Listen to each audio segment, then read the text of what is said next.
Hello and welcome. I'm Malcolm, and I'm here to talk about Guardians of the Galaxy Volume 3. Just came out of the theater. This is my straight out of the theater reaction. It was a movie. Yeah.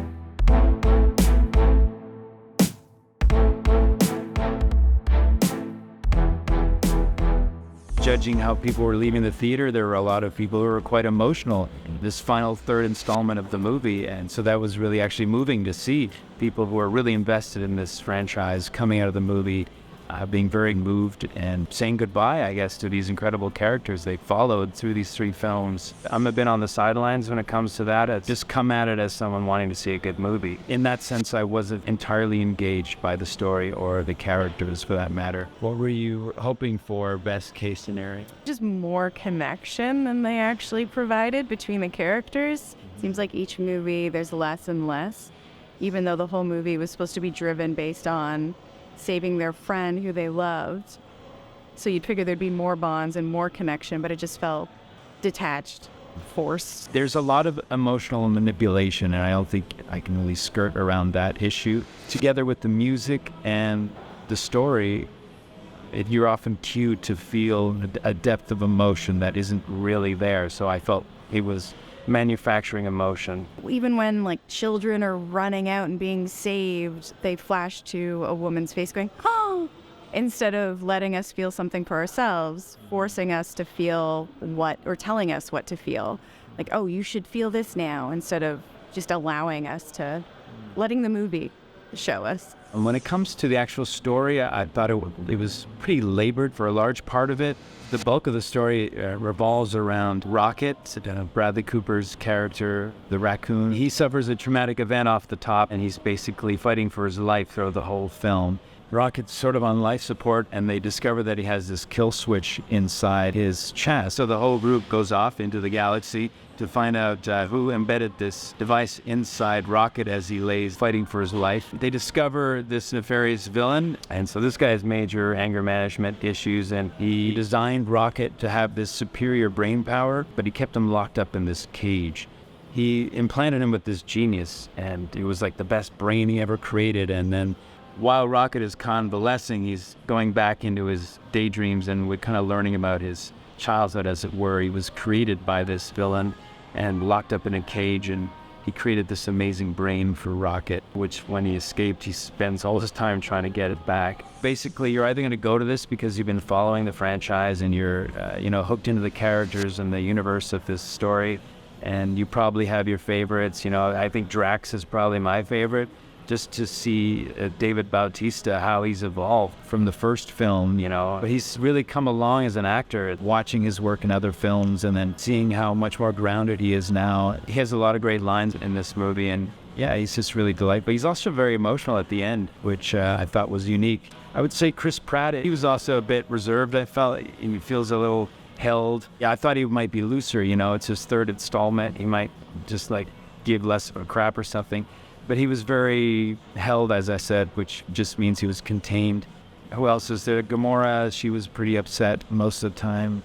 She wasn't having a lot of fun, which was odd. She was very pissed off most of the time, which I thought got a little bit overdone. And she really only loosens up at the very, very end. Actually, what I did enjoy was Nathan Fillion. He has a sort of a cameo part where he's in this crazy batsuit type costume, which really makes no sense, but it's really fun to watch. And I really love that section. That's in the first act of the movie. That's where I really like the production design. It's sort of this almost Barbarella-esque kind of beautiful, well thought out world, I guess. There's lots of curves, and I don't even know how to, spongy. It looks spongy, all these holes and stuff. So that was a lot of fun. I was really impressed by the visual effects. I thought they were far superior to Ant-Man 3. There was a lot of production design, a lot of practical built sets. So I was immersed in the world much more than I was in Ant-Man 3, which, I think a lot of us would agree. It was just actors in front of a green screen. There's some really incredible sequences where stuff's blowing up like crazy. They're filling the screen with wild action. It's very exciting to watch these incredible explosions and massive galactical events that happen in front of your eyes.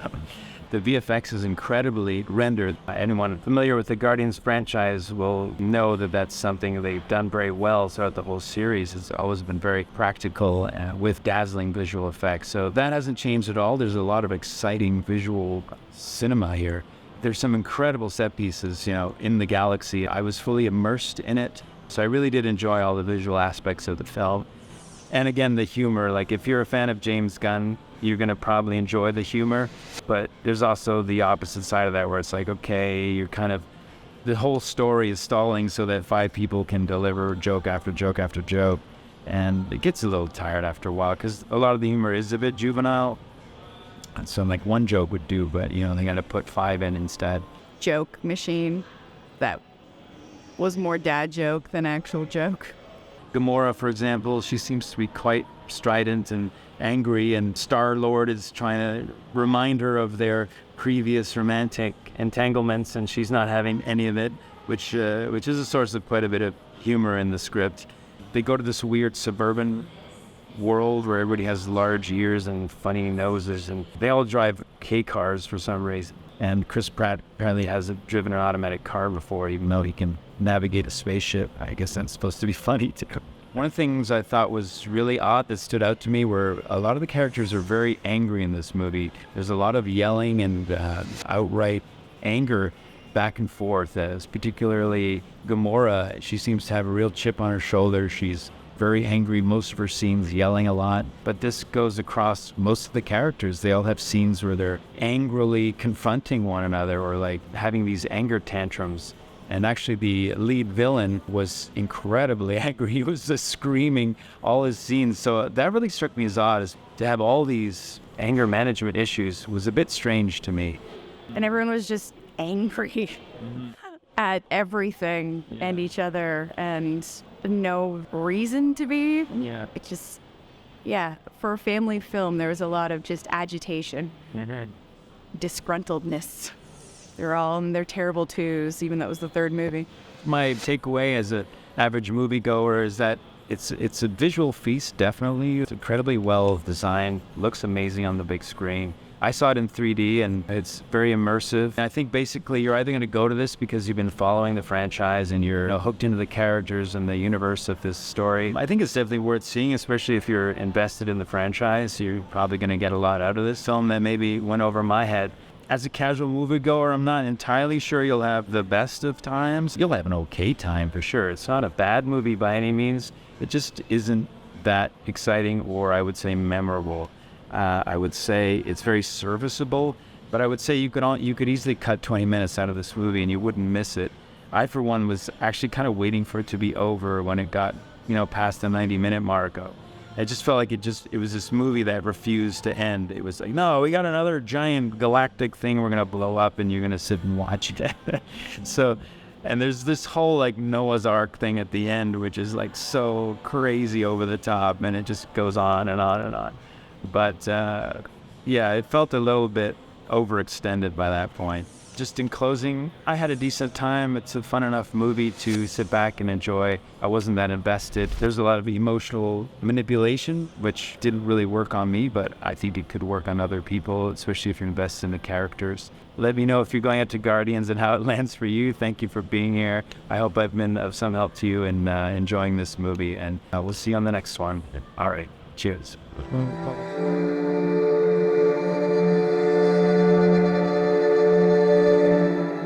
Hello and welcome. Mal here. Mal, I don't know what I did. Hello, Malcolm here on the movies. I don't like that either. I knew you wouldn't like it as soon as it happened. It's very difficult talking to you, and I'm like, beautiful, persistent. Was there a moment that you did enjoy? Kevin Bacon. It was in the end credits, right? It's like a still in the end credits. Yeah. And then a callback to the still in the newspaper. Yeah, that was funny. Don't tell anyone. Well, I think you can ruin, what do they call them? Post-credit sequences. Pretty much the next day someone puts it on the internet. That's true. Yeah. But or it's on Twitter like within a couple hours. Well, even all the wigs were disappointing, like everything. Yeah. Oh yeah, and then, well, yeah, the world that you liked was at the beginning was off the top was cool and interesting and a change of pace from the rest of it, and that part was a little more grounded and had some of the flair that the original one had with the Star-Lord charisma. It was the only time he really had charisma in the movie was when he was interacting with I don't know if she was a receptionist or whatever the character was. James Gunn's wife. No, not her. She was like chief security officer or something. Yeah. But the one with the bob and the orangey pink skin that you said might be the Portuguese actress. Oh yeah, Daniela Melchior. Yes. Yeah. I believe it's her name. Yeah. She was in The Suicide. Yeah. So that was the only part where there's a little bit of like the first movie in it, but even that was very like minute. Right. Just to prove he was still Star-Lord. But How did you feel about the tone of the acting around it?